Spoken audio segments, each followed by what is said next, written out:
Welcome friends, knowledge ভার্সেটাইলে সবাইকে স্বাগত জানাই।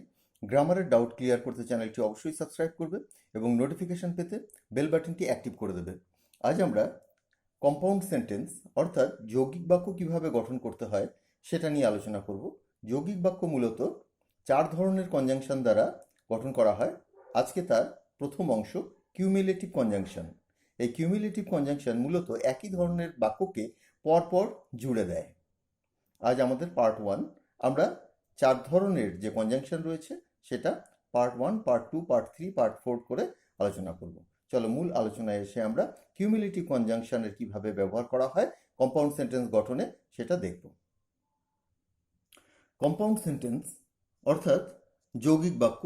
এর আগে আমরা সিম্পল সেন্টেন্স অর্থাৎ সরল বাক্য, কমপ্লেক্স সেন্টেন্স অর্থাৎ জটিল বাক্য নিয়ে আলোচনা করেছি। আজ আমরা শুরু করছি কম্পাউন্ড সেন্টেন্স অর্থাৎ যৌগিক বাক্য। এই যৌগিক বাক্য 4 ধরনের কনজাংশন দিয়ে গঠন করা হয়। আজ তার প্রথম পার্ট কিউমুলেটিভ কনজাংশন। এই কিউমুলেটিভ কনজাংশন মূলত একই ধরনের বাক্যকে পরপর জুড়ে দেয়। প্রথমে আমরা সংজ্ঞাটা দেখে নিই। পয়েন্ট 1, যখন 2 বা তার বেশি স্বাধীন বাক্যাংশ অর্থাৎ ইন্ডিপেন্ডেন্ট ক্লজ, স্বাধীন বাক্যাংশ ইন্ডিপেন্ডেন্ট ক্লজ। ইন্ডিপেন্ডেন্ট ক্লজ কথার অর্থ হচ্ছে যে ক্লজ, যে বাক্যাংশ অন্য কোনো বাক্যাংশের উপর নিজের অর্থ প্রকাশের জন্য নির্ভরশীল নয়, তাকে ইন্ডিপেন্ডেন্ট ক্লজ বলে বা স্বাধীন বাক্যাংশ বলে। যখন 2 বা তার বেশি স্বাধীন বাক্যাংশ কোনো কোঅর্ডিনেটিং কনজাংশন, কোঅর্ডিনেটিং কনজাংশন কি এরপরে আমরা এক এক করে আলোচনা করছি, দ্বারা যুক্ত হয়, তখন সেই বাক্যকে কম্পাউন্ড সেন্টেন্স বলে। কম্পাউন্ড সেন্টেন্সের সবচেয়ে পরিচিত যে কনজাংশনগুলো রয়েছে সেগুলো হচ্ছে অ্যান্ড, বাট, অর। সমস্ত বইতে মূলত এই অ্যান্ড, বাট, অর দিয়েই সাধারণত কম্পাউন্ড সেন্টেন্স গঠন শুরু করা শেখানো হয়। তো যখন দুটো স্বাধীন বাক্যাংশ অর্থাৎ যে বাক্যাংশগুলো নিজেরাই স্বাধীন, অন্য কোনো বাক্যাংশের উপর নির্ভরশীল নয়, তাদেরকে বলে ইন্ডিপেন্ডেন্ট ক্লজ। তো সেরকম বাক্যাংশকে যখন কোনো কনজাংশন দিয়ে যুক্ত করে দেওয়া হয় তখন তাকে বলে কম্পাউন্ড বা যৌগিক বাক্য। আমরা একটা এক্সাম্পল দেখি। হি কেম হিয়ার, সে এখানে এসেছিল। He sat down on the chair, সে চেয়ারের উপর বসে পড়েছিল। এখানে দেখো দুটো একদম স্বাধীন বাক্য, দুটো সিম্পল সেন্টেন্স, দুটো স্বাধীন বাক্য। সে এসেছিল, এখানে সে চেয়ারের উপর বসে পড়েছিল। এবার এটাকে যখন আমরা জুড়ছি, কিভাবে জুড়ছি? হি কেম হিয়ার, সে এখানে এসেছিল, and sat down on the chair, এবং চেয়ারের উপর বসে পড়েছিল। তুমি ভাবতে পারো যে দ্বিতীয় বাক্যের হি কোথায় গেল? দ্বিতীয় বাক্যের হিটা ইচ্ছা করেই তুলে দেওয়া হয়েছে। যখন দেখবে কম্পাউন্ড সেন্টেন্সের ক্ষেত্রে সাবজেক্ট কমন পড়ে গেছে, দুটো সাবজেক্ট একই, তখন একটা সাবজেক্ট তুলে দেবে। যদি রেখেও দাও তবেও কোনো অসুবিধে নেই। যদি এমন লেখো he came here and he sat down on the chair, তবেও বাক্যে কোনো ভুল থাকবে না, কিন্তু সেটা ভালো হয় না। যখন দেখবে সাবজেক্ট কমন পড়ে গেছে, দ্বিতীয় সাবজেক্টটাকে তুলে দেবে। তো সে এখানে এসেছিল এবং চেয়ারের উপর বসে পড়েছিল। তো কম্পাউন্ড সেন্টেন্স গঠনের ক্ষেত্রে তোমাদের একটা সাধারণ প্রিন্সিপাল যেটা রয়েছে, সাধারণ নীতি যেটা রয়েছে, যে তোমাদের খেয়াল রাখতে হবে যে সাবজেক্ট আন্ডারস্টুড থাকলেও এখানে সাবজেক্টটা যেমন আন্ডারস্টুড রয়েছে, অ্যান্ডের পর হিটা আন্ডারস্টুড রয়েছে, কারণ সে এখানে এসেছিল এবং বসে পড়েছিল, অর্থাৎ সেই বসে পড়েছিল। তোমাদের যেটা খেয়াল রাখতে হবে সেটা হচ্ছে ফাইনাইট ভার্ব যেন সঠিকভাবে দুটো বাক্যেই থাকে, বা 3টে বাক্য থাকলে 3টে বাক্যেই থাকে। যেমন হি কেম, এটা একটা ফাইনাইট ভার্ব, মূল ভার্ব এবং সমাপিকা ক্রিয়া, এবং স্যাট ডাউন এটা আরেকটা সমাপিকা ক্রিয়া বা ফাইনাইট ভার্ব। তো সেই জন্য দুটো সমাপিকা ক্রিয়া রয়েছে, তাই এটা কম্পাউন্ড সেন্টেন্স। এবং কোনো বাক্যাংশই আরেকটার উপর নির্ভরশীল নয়, দুটোই স্বাধীন, দুটোই ইন্ডিপেন্ডেন্ট।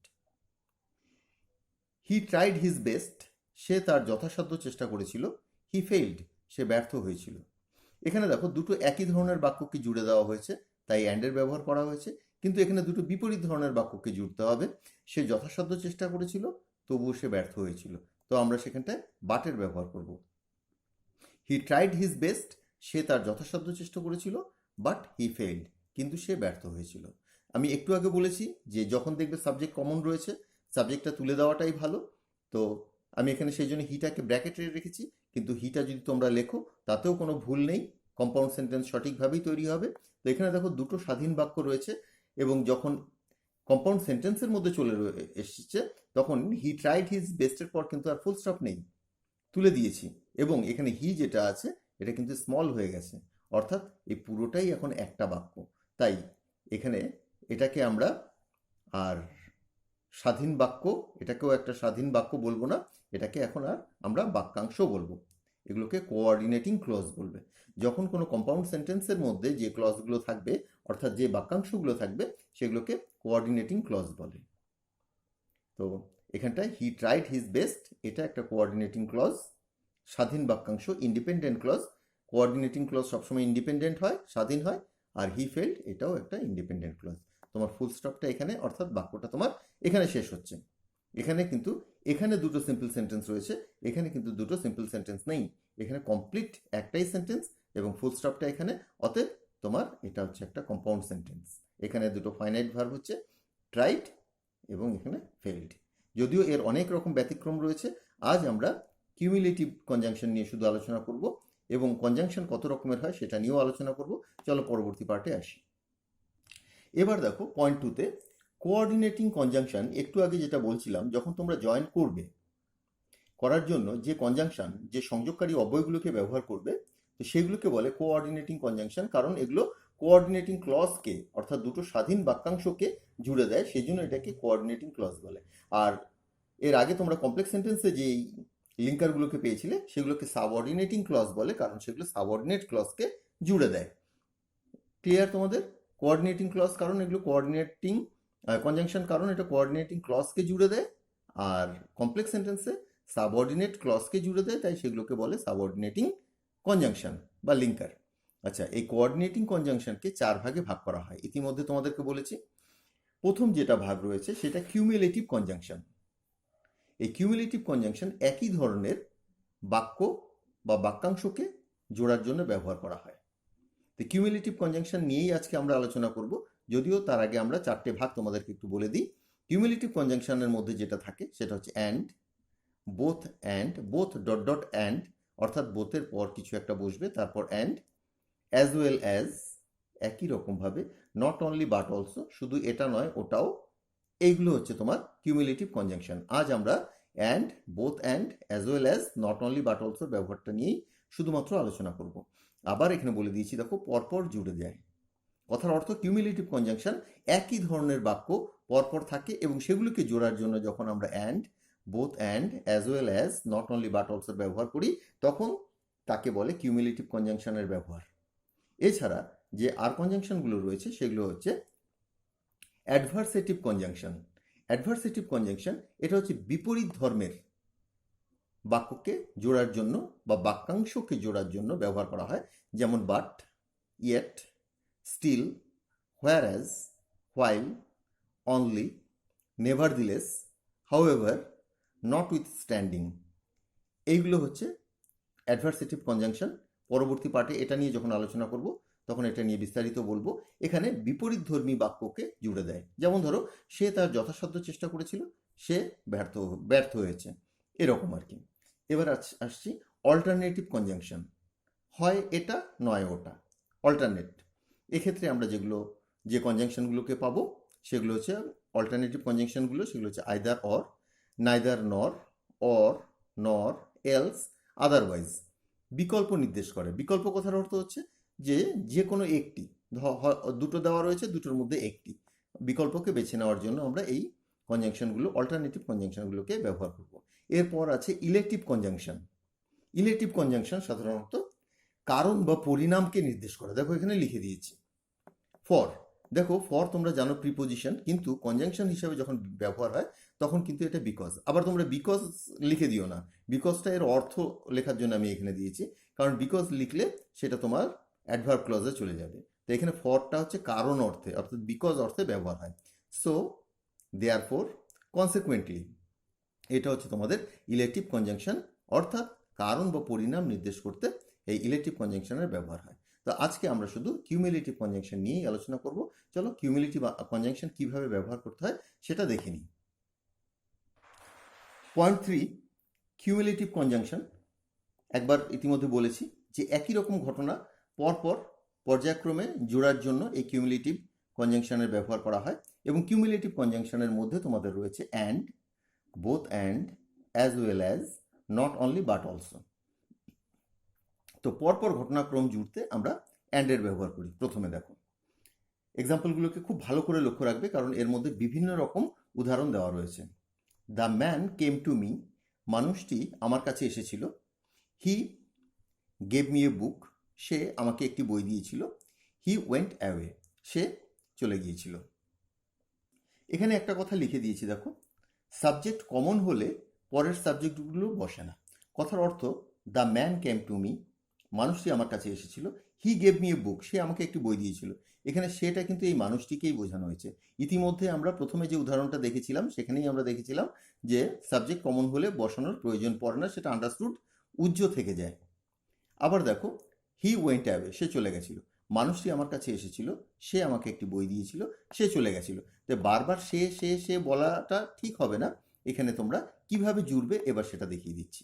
তো আমি দেখো এখানে হাইলাইট করে দিয়েছি দ্য ম্যান, এই দ্য ম্যানটা কমন পড়ছে এখানে। হি আর দ্য ম্যান একই, আবার এখানে হিটা দ্য ম্যান একই। অতএব দেখো এর উপরে একটা ক্রস চিহ্ন রয়েছে, তার মানে এগুলো যেহেতু কমন পড়েছে তাই এগুলোকে তুলে দিতে হবে। কিভাবে করবে? সাবজেক্ট কমন হলে পরের সাবজেক্টগুলো বসে না, এটা কিন্তু মনে রাখবে।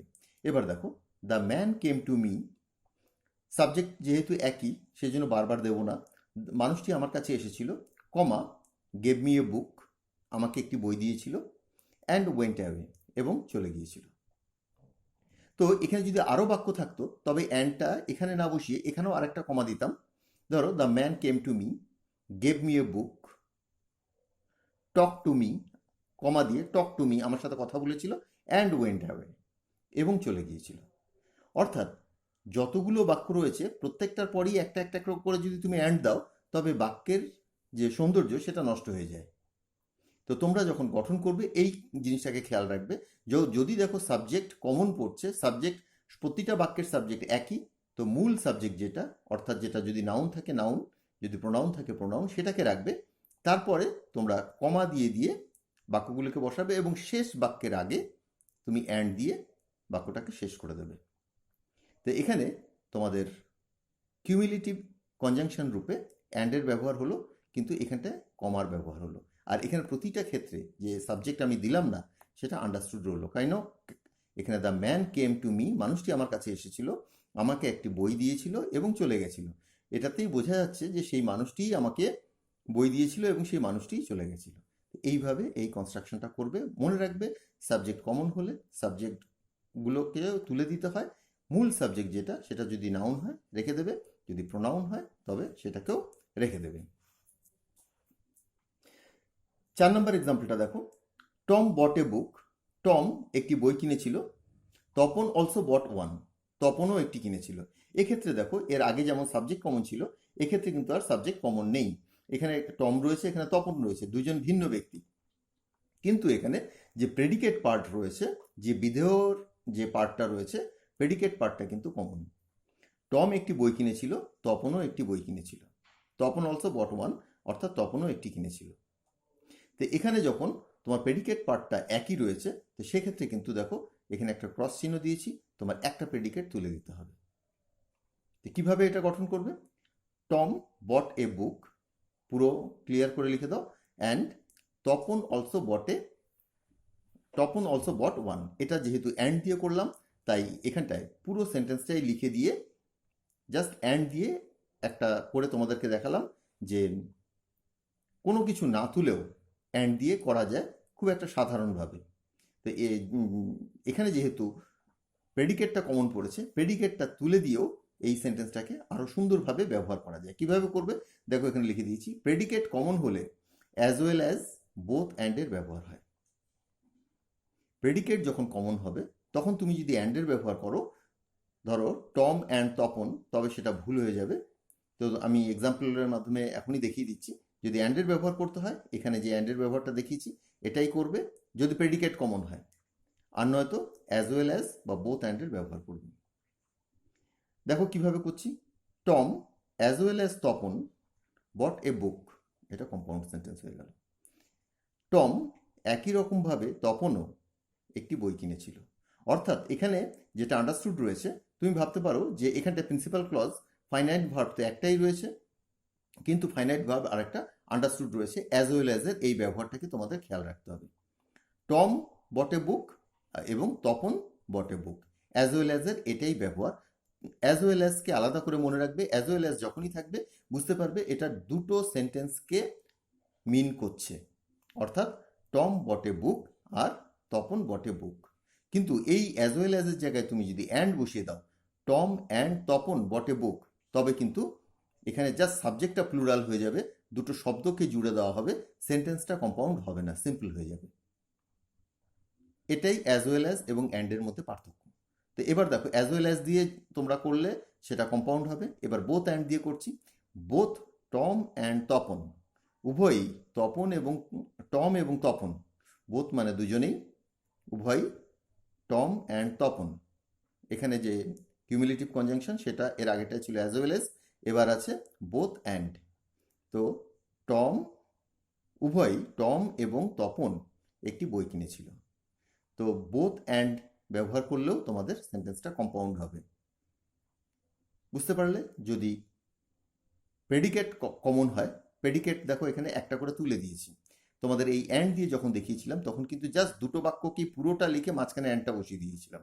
কিন্তু যেহেতু প্রেডিকেট কমন, এখানে দেখো ক্রস চিহ্ন রয়েছে, তো অ্যাজ ওয়েল অ্যাজ এর ব্যবহার যদি করো তখন তোমাদের একটা প্রেডিকেট তুলে দিতে হবে। বোথ এবং অ্যান্ডের ব্যবহার যদি করো সেক্ষেত্রে একটা প্রেডিকেট তুলে দিতে হবে। এখানে দেখো বট এ বুক যেটা একই রয়েছে, দুজনেই আলাদা আলাদা করে বই কিনেছে সেটা আর বলা নেই। এবার দেখো অ্যান্ডের ব্যবহারটা এখানে দিয়েছি, Tom and Tapan bought a বুক। এইভাবে যদি লেখো জাস্ট তোমাদের সাবজেক্টটা প্লুরাল হয়ে গেল, টম এবং তপন একটি বই কিনেছিল, সাবজেক্টটা প্লুরাল হয়ে গেল। অ্যান্ডকে যদি তোমরা এইভাবে করো, অ্যান্ড দিয়ে যদি দুটো শব্দকে এইভাবে জোড়ার চেষ্টা করো, তো তবে সেটা কিন্তু কমপ্লেক্স কম্পাউন্ড সেন্টেন্স হবে না, সেটা সিম্পল সেন্টেন্স হয়ে যাবে। গ্রামারে এইভাবেই এর নিয়ম দেওয়া রয়েছে। অর্থাৎ এই অ্যান্ডের জায়গাতেই তুমি যদি অ্যাজ ওয়েল অ্যাজ ব্যবহার করো তবে সেটাকে বলবে কম্পাউন্ড, এবং এখানে যদি অ্যান্ডের ব্যবহার করো তবে সেটা হয়ে যাবে সিম্পল। জাস্ট এটাকে মনে রাখবে। আর বোথ অ্যান্ডের ব্যবহারও ঠিক একই রকম ভাবে করতে পারো, কিন্তু তোমাদের প্রেডিকেট যদি কমন থাকে তবে একটা তুলে দেবে। চলো পরবর্তী পার্টে আসি। 5 নম্বর এক্সাম্পলটা দেখো, এখানে Tom is a good boy, he is honest also. Tom একজন ভালো ছেলে, সে সৎ। এখানে দেখো যেটা লিখে দিয়েছি আনকমনের পূর্বে। এবার আমরা নট অনলি বাট অলসোর ব্যবহারটা দেখব। নট অনলি বাট অলসো ব্যবহারের বিভিন্ন নিয়ম রয়েছে, এই জায়গাটাকে খুব ভালো করে খেয়াল করবে নট অনলি বাট অলসো ব্যবহারের জন্য। এর আগে তোমরা অ্যাজ ওয়েল অ্যাজ এবং অ্যান্ডের মধ্যে যে বিরাট বড় একটা পার্থক্য রয়েছে সেটা তোমরা জানতে পারলে। তো এবার নট অনলি বাট অলসো কিভাবে ব্যবহার করতে হয় সেটাকে নিয়ে আলোচনা করব। Tom is a good boy, he is honest also. এখানটায় কমন দেখো, টম ইজ আর হি ইজ। টমকেই এখানে হি বলেছে, তো টম ইজ আর এখানে he is common. He is এর উপরে দেখো ক্রস চিহ্ন দিয়ে দিয়েছি, অতএব এই হি ইজটা তোমার উঠে যাবে। এবার দেখো এখানে একটা জিনিস লিখে দিয়েছি আনকমনের পূর্বে, অর্থাৎ তোমার যে প্রথমে নট অনলি এবং পরে বাট অলসো বসবে, এবং এগুলো বসবে হচ্ছে যেটা আনকমন রয়েছে তার পূর্বে। আনকমন কি রয়েছে? এখানটায় টমের পর হচ্ছে এ গুড বয়, এখানে রয়েছে অনেস্ট অলসো। তো তোমার নট অনলিটা বসবে এই যে আনকমন পার্টটা রয়েছে তার পূর্বে। খেয়াল করে দেখো, Tom is not only a good boy but also honest. এই জায়গাটাকে মনে রাখবে, যখন দুটো সেন্টেন্সের মধ্যে কিছু কমন থাকবে প্রথম কথা সেটাকে তুলে দিতে হবে, আর দ্বিতীয়ত নট অনলিটা বসবে আনকমন পার্টের পূর্বে। তো এখানে এই গুড বয়টা হচ্ছে আনকমন পার্ট যেটা এখানে নেই, তো এর পূর্বে তোমার নট অনলির ব্যবহার করতে হবে। অর্থাৎ Tom is not only a good boy but also honest. এখানে অলসোটা তো তোমার আর থাকবে না, কারণ অলসো এখানে চলে এসছে। আর হি ইজ যেহেতু দুটো পার্টে কমন তাই হি ইজটা উঠে গেছে। তো তোমার কম্পাউন্ড সেন্টেন্সটা গঠন হলো Tom is not only good boy, Tom শুধুমাত্র ভালো ছেলেই নয়, সৎ ও, সে সৎ। এবার দেখো তার পরের পার্টটা আসছি। দ্য টিচার টিচেস মি, শিক্ষক আমাকে পড়ান। He gives me books also, সে আমাকে বইও দেয়। এবার একটা জিনিস খেয়াল করো, এর আগে ছিল টমের সাথে ইজ, হির সাথে ইজ, অর্থাৎ তোমার সাবজেক্টের সাথে ভার্বটাও কমন ছিল। এবার কিন্তু আর সাবজেক্টের সাথে ভার্বটা কমন নেই, এখানে টিচার টিচেস আছে আর এখানে আছে গিভস। তো তো এখানে কমন পার্টটা রয়েছে, এখানে শুধু টিচার, এখানে হি, অতএব আমরা হিটাকে তুলে দেবো, কমন পার্টটাকে তুলে দেবো। আর আমাদের নট অনলিটা কোথায় বসবে? আনকমনের পূর্বে। এখানে টিচেস মি, টিচেসের আগে আমাদের নট অনলির ব্যবহার হবে। তো কীভাবে লিখবো? The teacher not only teaches me, অর্থাৎ টিচেসটা হচ্ছে আনকমন পার্ট, এখানে নেই, তার পূর্বে নট অনলি দিলাম। The teacher not only teaches me but also, এক্ষেত্রে যেটা আনকমন ভার্ব রয়েছে তার পূর্বে but also gives me books. আরেকবার বলছি, the teacher not only teaches me but also gives me books. তো তোমাদের নট অনলিটা বসানোর জায়গাটা খেয়াল রাখতে হবে। দুটো সেন্টেন্সের মধ্যে আনকমন পার্ট যেটা, তার পূর্বে তুমি নট অনলি বসাবে, এবং দ্বিতীয় সেন্টেন্সও আনকমন পার্ট যেটা, তার পূর্বে তুমি বাট অলসো বসাবে। 7 নম্বর এক্সাম্পলটা দেখো। তপন হ্যাজ এ মোবাইল, তপনের একটি মোবাইল আছে। His sister also has a mobile, তার বোনেরও একটি মোবাইল আছে। এবার খেয়াল করে দেখো যে তোমাদের সাবজেক্টটাই আনকমন। এতক্ষণ প্রথমটায় সাবজেক্ট ভার্ব কমন ছিল, তারপরটা শুধু সাবজেক্ট কমন ছিল, এবার হচ্ছে সাবজেক্টটা সম্পূর্ণ আনকমন। এখানে আছে তপন, এখানে আছে হিজ সিস্টার, আর এখানে কমন পার্ট রয়েছে তোমাদের যে প্রেডিকেট পার্টটা, has a mobile, has a mobile, predicate পার্টটা। তো তোমাদের নিয়ম অনুসারে কি হবে? একটা প্রেডিকেট তোমার তুলে দিতে হবে, এই দেখো উপরে ক্রস চিহ্ন রয়েছে, একটা প্রেডিকেট তুলে দিতে হবে, এবং তোমাদের যে নট অনলি সেটা কোথায় বসাবে? এখানে আমি আরেকবার লিখে দিয়েছি, আনকমন ওয়ার্ডের আগে নট অনলি হবে। এখানে একটা তপন আছে, এখানে একটা হিজ সিস্টার আছে, তো এখানে তপনের পূর্বে আমি নট অনলিটা বসাবো। Not only Tapan but also his sister, not only Tapan but also his sister has a mobile. এখানে হ্যাজ এ মোবাইল, এটাকে প্রথমেই যদি দিয়ে দিতাম সেন্টেন্সটা ভালো হতো না। Not only Tapan has a mobile but also his sister, এমন করলে ঠিক হতো না। তাই এখানে not only Tapan but also his sister has a mobile. সেন্টেন্সের গঠনগত কারণে এখানে তপনের পর যেটা হ্যাজ এ মোবাইল রয়েছে সেটাকে তুলে দিলাম, কারণ এখানে সাবজেক্ট দুটোকে আমার পরপর লিখতে হচ্ছে। নট অনলি তপন, দুটোর মধ্যে আনকমন হচ্ছে তপন, তাই, আর এখানে হিজ সিস্টার, তো আনকমন ওয়ার্ডের পূর্বে আমাকে নট অনলি লিখতে হবে। এতক্ষণ যতবার নট অনলি দেখলে আনকমন পার্টের পূর্বে তোমাকে নট অনলি লিখতে হয়েছে। নট অনলি তপন, এই যে not only Tapan but also his sister has a mobile. তো এটাও কিন্তু তোমার কম্পাউন্ড সেন্টেন্স। তোমরা এতক্ষণে অনেকবার দেখলে যে অনেক ক্ষেত্রেই ফাইনাইট ভার্ব দুটো নেই, কিন্তু তোমাদের যে কিউমুলেটিভ কনজাংশন, তাদের স্পেশাল ব্যবহার, বিশেষ ব্যবহারের জন্য সেগুলো কম্পাউন্ড। এখানে অ্যাজ ওয়েল অ্যাজ এর ব্যবহারটা মনে রাখবে, এখানে অ্যান্ডের ব্যবহার করলে ভুল হয়ে যাবে। Are not only but also uncommon পার্টের পূর্বে তোমাদের ব্যবহার করতে হবে, এবং যেটা কমন পার্ট সেটা একটা বাদ পড়ে যাবে। তো কম্পাউন্ড সেন্টেন্স অর্থাৎ যৌগিক বাক্য কিভাবে গঠন করতে হয় তার কিউমুলেটিভ কনজাংশন এর যে ব্যবহার, কিউমুলেটিভ কনজাংশনের মধ্যে আমরা যেটা আজকে আলোচনা করলাম, and, both, and, as well as, not only but also. তো এর ব্যবহারগুলোকে তোমরা রিপিটেডলি দেখে শিখে নেবে কি করে নট অনলি বাট অলসো এবং অ্যাজ ওয়েল অ্যাজ ইত্যাদি সঠিকভাবে ব্যবহার করা যায়। আজকের আলোচনাটা এখানেই শেষ করছি, পরবর্তী আলোচনায় আবার যোগ দেবো। আমার পূর্ববর্তী ভিডিওর কিছু লিঙ্ক তোমরা নিচে ডেসক্রিপশনে পেয়ে যাবে, সেখান থেকে দেখে নিও। সকলে ভালো থেকো, বাই।